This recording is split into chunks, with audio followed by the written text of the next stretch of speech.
আজকের এই দিনটা আমাদের অন্যান্য দিনের তুলনায় অনেকটাই ব্যতিক্রম। এই যে তোমরা এতগুলো টাকা দেখতে পাচ্ছ, এগুলো বলা যায় আমাদের জীবনের সর্বশেষ পুঁজি, যা আজ এক নিমিষেই শেষ হয়ে যাবে। এখন তোমরা অনেকেই জানতে চাইবে আসলে এখানে টোটাল কত টাকা ছিল। আসলে এখানে টোটাল কত টাকা আছে সেটা তোমরা দেখে আন্দাজ করে নাও। ঠিক মধ্যরাতে আমার স্বামী রাত ভাই আর রনি ভাই সবাই মিলে চলে যায় চট্টগ্রামের উদ্দেশ্যে। যদিও আমাকে আমার ভাবিকে বুঝ দিয়েছিল তারা যাচ্ছে অন্য জায়গায়, আর তাদের চট্টগ্রাম পৌঁছাতে কিন্তু বলা যায় সকাল হয়ে যায়, যেহেতু চট্টগ্রাম আমাদের বাসা থেকে অনেকটাই দূরে। মূলত তারা সবাই মিলে গিয়েছিল মংলা পোর্টে। এখানে শুধুমাত্র আমার হাজবেন্ডের সব ক্লোজ ভাই ব্রাদার বন্ধু বান্ধবী ছিল, আর তাদের কাউকে কোনো কিছুই বলা হয়নি এখানে মূলত কেন আসা হয়েছে। সবার মনেই কিন্তু একটা কিউরিসিটি কাজ করতেছিল আসলে এখানে কেন আসা হয়েছে। একমাত্র আমার হাজবেন্ডই জানতো এখানে তাদের সবাইকে কেন নিয়ে আসা হয়েছে। ফাইনালি মংলা পোর্ট থেকে একটা হোয়াইট কালারের হেরিয়ার কার বের হয়। মূলত আমাদের এই গাড়িটা রিসিভ করার জন্যই সবাইকে এখানে নিয়ে আসে, আর সবাইকে এইভাবে সারপ্রাইজ দেওয়া হয়। সত্যি এই গাড়িটা দেখে সবাই অনেক সারপ্রাইজড হয়েছে। এরপর বাসায় এসে আমাকে বলা হয় তাড়াতাড়ি করে রেডি হতে।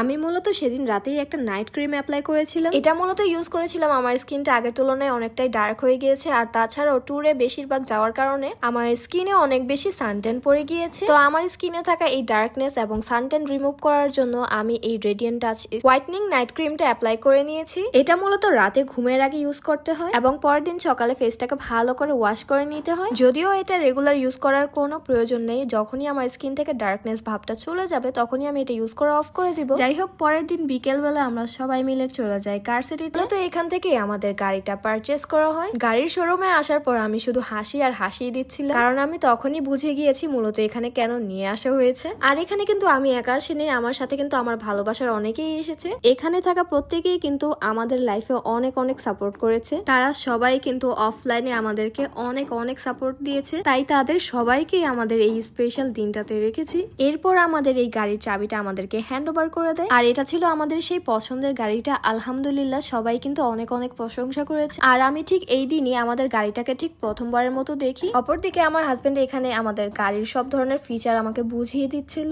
আমাদের এই গাড়িতে আসলে কি ধরনের ফ্যাসিলিটিস আছে সবকিছুই সে বলতেছিল। এরপর আমরা সবাই মিলে কার সিটির মেইন অফিস রুমে চলে যাই, আর এখানে দেখেন আমাদের সবার জন্য কত ধরনের নাস্তার আয়োজন করে ফেলেছে। তো এখানে আমরা সবাই মিলে হালকা পাতলা নাস্তা খেয়ে একটু গল্প গুজব করছিলাম। আফটার অল আজকে সবাই অনেক বেশি পরিশ্রম করেছে। তো যাই হোক, এরপর আমাদের গাড়ি কেনার সব ধরনের প্রসিডিউর কমপ্লিট করা হয়। তো লাইফে আমাদের আসলে কোনো কিছু নতুন আসলে সেটার এক্সপিরিয়েন্সও কিন্তু অন্যরকম হয়ে থাকে। আলহামদুলিল্লাহ গাড়িটা অফিসিয়ালি এখন আমাদের হয়ে গেল। কখনো ভাবি নাই এত দামি গাড়ি আমার হাজবেন্ড আমাদের জন্য কিনবে। সত্যি আজকে আমাদের মনে অন্যরকম একটা হ্যাপিনেস কাজ করতেছিল। তো যাই হোক, এখানে আমরা আমাদের সব ধরনের প্রসিডিউর কমপ্লিট করে ফেলি। এরপর সবার থেকে আমরা ফাইনালি বিদায় নিয়ে আমরা চলে যাই। আর এখানে কিন্তু কার সিটির ওনার কিয়াপুর বড় ভাই সবাই ছিল। অপরদিকে আমাদের ছোট্ট ফারাজ বাবা তো আমাদের নতুন গাড়িটা দেখে অনেক বেশি অবাক হচ্ছিল। আসলে আমাদের ফারাজ বাবা বুঝতেছিলই না এখানে আসলে কি হচ্ছে। ফারাজ বাবা বারবারই বলছিল এটা কি গাড়ি। আজ এই পর্যন্তই। সবাই ভালো থাকবেন, সুস্থ থাকবেন, আর আমাদের জন্য বেশি বেশি দোয়া করবেন।